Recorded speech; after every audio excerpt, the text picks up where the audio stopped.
1 अक्टूबर 2024 के बाद एक नया नियम डीवी केस में लागू होगा और ये पति और पत्नी दोनों के लिए बहुत ही ज़्यादा ज़रूरी है, क्योंकि पति भी अगर उसको समझ गया तो उसको बहुत बड़ा फ़ायदा होने वाला है और अगर पत्नी इसको समझ गई तो उसको भी बहुत बड़ा फ़ायदा होने वाला है। काफ़ी इंटरेस्टिंग होने वाला है वीडियो, क्योंकि ये ऐसे ऐसे जजमेंट रोज़ रोज़ नहीं आते हैं। ऑनरेबल सुप्रीम कोर्ट का ये जजमेंट है, ध्यान से सुनिएगा, पूरा वीडियो देखिएगा। 100% अगर आपके ऊपर डीवी का केस लगा हुआ है या आपकी बीवी ने आपके ऊपर लगाया हुआ है तो ये वीडियो आप ही के काम का है। केस का मेन टॉपिक ये था कि पति ने डिमांड की थी कि पत्नी को जितना भी मेंटेनेंस मैंने दिया है और जितना ही कंपनसेशन मैंने दिया है वो सारा मुझे वापस मिलना चाहिए। तो क्या वापस मिलेगा? ऑनरेबल सुप्रीम कोर्ट का इस पे क्या कहना है? ये तो मैं पहले वीडियो में ऑलरेडी आपको बता चुकी हूँ कि डोमेस्टिक वायलेंस केस में एक महिला मेंटेनेंस ले सकती है, रिलीफ ले सकती है, कंपनसेशन ले सकती है, वहाँ पे रहने का अधिकार मांग सकती है अपने ससुराल में, ये सारी चीज़ें उसको मिल सकती हैं।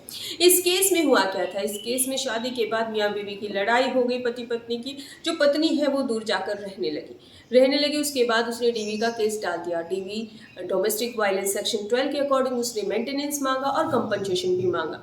यहाँ पर कोर्ट ने उसको 10,000 रुपये मेंटेनेंस मंथली बांध दिया, यानी कि लागू किया, और 1 लाख रुपये कंपनसेशन देने को भी कहा पति को कि भाई बीवी को तुम 1 लाख रुपये कंपनसेशन दो। पति ने बात मान ली और वो उस समय से, यानी कि जब ये लागू हुआ था 2015 से 2020 तक लगातार उसको मेंटेनेंस देता रहा। लेकिन 2020 में उसको समझ में आया कि डोमेस्टिक वायलेंस एक्ट में एक सेक्शन 25 भी है जिसमें क्लियर किया गया है कि भाई अगर आपकी पत्नी कमाती है या फिर सिचुएशन सर्कमस्टांसेस चेंज हो जाती हैं तो आप जो ऑर्डर हुआ है उसको चेंज करवा सकते हैं। अब पति क्या करता है? जो उसको करना चाहिए था जानकारी के बाद, पति डोमेस्टिक वायलेंस एक्ट सेक्शन 25 के अकॉर्डिंग एक एप्लीकेशन लगाता है कि भाई जितना भी मैंने इसको कंपनसेशन दिया, जितना भी मैंने इसको मेंटेनेंस दिया और जो ऑर्डर इसके फेवर में निकला है उसको सेटिसाइड होना चाहिए, और जितना भी मैंने मेंटेनेंस दिया है वो उसको मुझे वापस करना होगा, यानी कि मेरी पत्नी को मुझे वापस करना होगा। पति की एप्लीकेशन को ट्रायल कोर्ट के द्वारा एक्सेप्ट किया जाता है, फेवर में आ जाता है पति के। उसके बाद जो पत्नी है वो हाई कोर्ट जाती है, हाई कोर्ट भी पति के फेवर में ही ऑर्डर करता है, लेकिन पत्नी जाती है फिर ऑनरेबल सुप्रीम कोर्ट।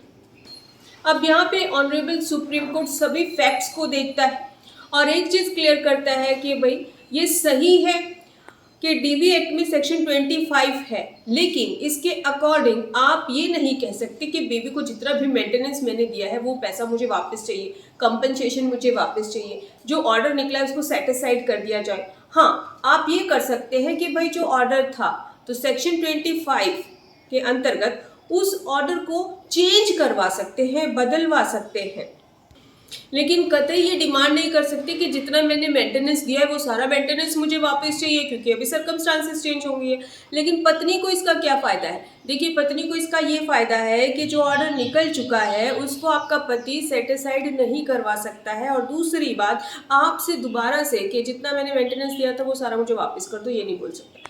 दूसरी बात, पति को कैसे फ़ायदा है? मान लो पति को ज़्यादा मेंटेनेंस लग गया है और वो बेचारा हो रहा है परेशान, तो बिल्कुल परेशान ना हो। सेक्शन 25 के अंतर्गत आप उस ऑर्डर को चेंज करवा सकते हैं, जो भी आपके पास एविडेंस है वो दे सकते हैं, और हो सकता है कि मेंटेनेंस कम हो जाए या टोटली ख़त्म भी हो सकता है। फिर भी अगर आपकी कोई क्वारी है तो आप हमसे व्हाट्सअप नंबर पर अपॉइंटमेंट लेकर बात कर सकते हैं। जजमेंट की डिटेल्स हम स्क्रीन पर दिखा रहे हैं, तो इसका आपको पूरा फ़ायदा होगा, 100% फ़ायदा होगा। जिसको भी डीवी जो एक्ट लगा है, डीवी का केस आपका चल रहा है, वो पति हो या पत्नी हो, आपको फ़ायदा होना ही होना है। जय हिंद।